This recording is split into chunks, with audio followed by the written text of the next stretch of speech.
What's going on, everyone? So the Lakers watch Anthony Davis with Team USA playing alongside Bam Adebayo and just go, okay, we need to get a center now.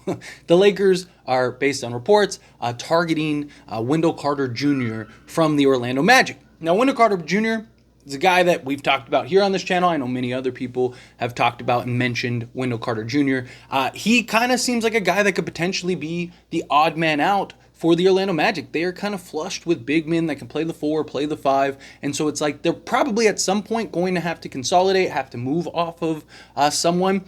Also, the Orlando Magic was one of the teams that was very interested in D'Angelo Russell. So maybe you could work something out to where you can take D'Lo and get like a Wendell Carter Jr. and maybe another piece, or maybe even shed some salary to free up your full taxpayer mid-level. The Lakers are interested in Gary Trent Jr., bringing in Spencer Dinwiddie. Maybe you can work something out to where you can kind of shed that, maybe shed somebody else. I don't know. It just depends on what the Orlando Magic would be willing to work with. Obviously, they are trying to get and become the best team possible to push further into the playoffs. They want guys that can shoot the basketball. They want guys that can make plays. They want kind of versatility. And them being a team that was linked to D'Lo, though he was kind of towards the bottom of the totem pole for them, maybe if they could get a trade and kind of get off some of their logjam and figure stuff out, see what they do with Markelle Fultz, right? They may be willing to kind of just let him go and say, hey, let's go with D'Lo, get him for his shooting and his playmaking ability. That could be something. Again, we'll see what Orlando's willing to or asking for to part with Wendell Carter Jr. But on the surface, he'd be great. 25 years old, he's 6'10", he's versatile, could play the 4, could play the 5, he can stretch the floor a little bit. He's not like super high volume, but the guy is like a 37% three-point shooter. He's had better years, worse years, but give or take around like 37% from three-point range. Step out, knock down the 3 ball on around 3 to 4 attempts per game, which is probably all you're looking for, right? If you're getting Wendell Carter Jr., you're not asking him to take 10 threes a game. You just want his versatility to where he can bring out the big man, can stretch the floor. His age, 25, he's a piece that can help now and the future, right? So it's not just like this is a clearly 2 to 3 year window guy. No, this is a guy that you have that can be another foundation piece with your other young guys for the post LeBron and even post AD era, right? And especially with Wendell Carter, he showed those flashes. He showed those glimpses on both sides of the basketball. He has been a guy that has had excellent seasons where he gets high usage and he can go get you, 18 and 8, right? He's not this like elite rebounder.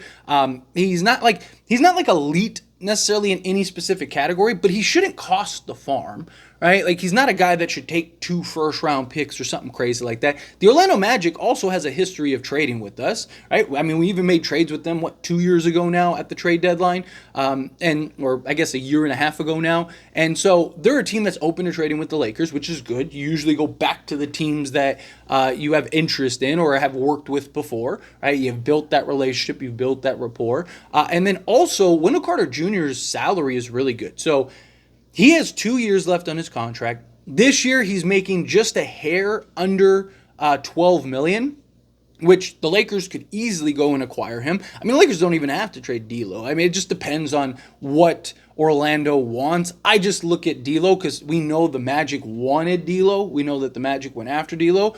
In a perfect world, they would take like Gabe Vincent, right? Because Gabe Vincent's making like $11 million, right? So you could basically like swap the two. I think you'd have to throw in like a vet minimum guy because Lakers can't take back more salary. They have to give more salary, so you'd have to clear an extra like million, but like you could throw him and like give him Christian Wood or something like that if you get Wendell Carter Jr., right? Because Wendell Carter Jr. is essentially that, right? Play the 4, play the 5, stretch the floor, do a little bit of everything, right? So Wendell Carter Jr., I think if you could work something like that out, that would be ideal, but you probably have to give up like a real asset for that. I'm not saying you don't have to give up anything for Wendell Carter Jr., but like if they want to take on Gabe Vincent and his contract, are they like, oh, we want a first now where maybe you get Wendell Carter Jr. for like 4 seconds, right? Can you do like a Rui trade?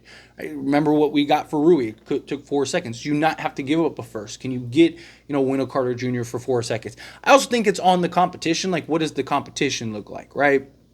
Obviously, if there's a bunch of teams that are throwing offers out there, we know the Knicks are looking hard for a backup center. Is he a guy that's on their radar? And if so, are they willing to give up a first? Are they willing to give up and pay a little bit more just because they really want that backup center and they're really making a push to try to win a championship?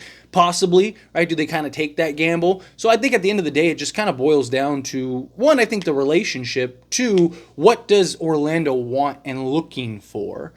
And do the Lakers have that in order to acquire him? And does it make sense for the Lakers, right? If Orlando's like, hey, we want 2 firsts for Wendell Carter Jr., well then, sorry, hard pass. Like, I like him a lot. If you're going to get 2 firsts, I actually kind of like the idea of getting Walker Kessler better. He's a true 7-footer. He's bigger body, excellent defensively, right? Like, he's younger by, like, 3 years? So, like, he has upside potential. Not saying Wendell Carter doesn't, but, 2-3 years is a big difference in the NBA, right? So, to me, I just think it boils down to that. Also, the thing that I really like about Wendell Carter Jr. is his contract actually drops. Not a ton, but it drops $1 million. So like I said, right now he's making just a hair under $12 million. Next year, he actually drops just a hair under $11 million, which, again, that could be the difference between you freeing up a full mid-level exception or you freeing up, depending, again, how things shape up. That could be the difference between you potentially getting another guy or not, right? Especially if LeBron wants to, kind of gives the Lakers the same offer. Having a guy that drops even $1 million, right, that's the difference. Right? Like, I mean, there was points where we were like, hey, we might have to clear $1 million just to be able to clear off our tax pay. Or like LeBron had to take a discount. He had to take a $3 million discount to keep us under the second apron. Wendell Carter Jr., if his contract drops $1 million, that could be the difference between us being in the first or second apron or not. Right? So depending on how the Lakers really approach this offseason and continue to look for moves, right? I know people are kind of like, like Lakers aren't going to get anybody. Like I keep saying, there's a lot of time between now and October. And it's good that you keep hearing all these different names. I know some people are like, man, every day it's a different name. But that's a good thing, right? Because the more names you hear, the more likely it is that the Lakers are able to pull something off. It's bad when there's only like 3 guys available on the market because everybody's trying to go get those 3 guys, where you're already starting to see teams basically get removing themselves. Dallas was targeting a lot of the same guys the Lakers were. They went and got Klay Thompson, right? Like, they got Marshall, right? Like, they got these guys to where it's like they're probably out of the conversations. The Sacramento Kings just traded most of their quality pieces to go get DeMar DeRozan, right? They could still make other moves, but like, do they have the package that makes sense for some of these teams, right? Like, so again, like, you see these teams already starting to phase themselves out. You see more and more names starting to pop up on the market, which gives the Lakers an opportunity to go get these other guys. Because, yes, let's say, Walker Kessler ends up going to the Knicks or something. It's like, damn, we really could use Walker Kessler. Oh, but maybe they end up landing Wendell Carter Jr. And it's like, all right, perfect. Yeah, we missed out on this guy, but we got a guy that still makes sense, still is an upgrade at the center position, could still have an impact for now and the future, be just a growth piece, right? Those are the kind of things. And then, let's say, a team goes and grabs Jeremy Grant, who the Lakers have been heavily linked to. Okay, well, maybe we get Cam Johnson. It's like, hey, we got the cheaper guy. Yes, he might be a slight, hair under the player that Jeremy Grant is, but he's still very good. You add him with Wendell Carter Jr., you bring in a Gary Trent, you bring in a Spencer Dinwiddie, and let's go, right? Let's go compete. So, again, I know people kind of are like, here's another name that is linked to the Lakers. But again, like, that's a good thing. Because the more names there are, the more opportunity there is for the Lakers to actually pull something off between now and training camp. And as we move closer to training camp, you'll see those prices drop lower and lower and lower. The Utah trade from a couple years ago, right? This time that year, it was, we want both your firsts, we want all your seconds, we want this, that, and the other. We want your firstborn child. Like, it was insane, the asking price. It was just like, absolutely not. Oh, and you don't get Jared Vanderbilt. It was like, no, like, it's ridiculous.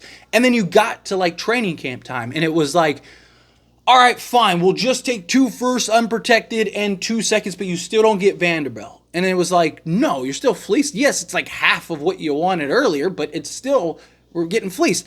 And then In the end, what happened? Lakers got Jared Vanderbilt, got Malik Beasley. Instead of Mike Conley, ended up getting D'Angelo Russell, and had to give up only one protected first. Right? So I know, as impatient as we all can be at times, patience is a virtue here. Patience is very important here. Patience is the key, because the longer trades are about a game of patience, right? Trades are about like who can be and wait out the longest, because that team is, or that person is usually going to win the trade, because you get people that are desperate, and I know you're desperate. Guess what? You're going to give me whatever I want. But if you're not desperate and it's like, hey, look, I have 15 options here. I'm just waiting for which guy decides, all right, fine, let's just do it. Right? That's a good position to be in if you're the Lakers. Good position to be in if you're Rob Pelinka, because you're in this position of like, there's all these names. I might actually make a video kind of exploring that more, because I know not everybody makes it this far to the end of the video. Those that did, I appreciate you making it this far. But I know most people don't, so I might just like make a video kind of exploring this and explaining it more, because I do think it's a point. And I get a lot of comments from people that are like, every day it's somebody new. But like, again, that's a good thing. And Wendell Carter Jr., I would love to have. If we could get a way to get Wendell Carter Jr., especially if we don't have to sell the farm, right? Like, I like Walker Kessler.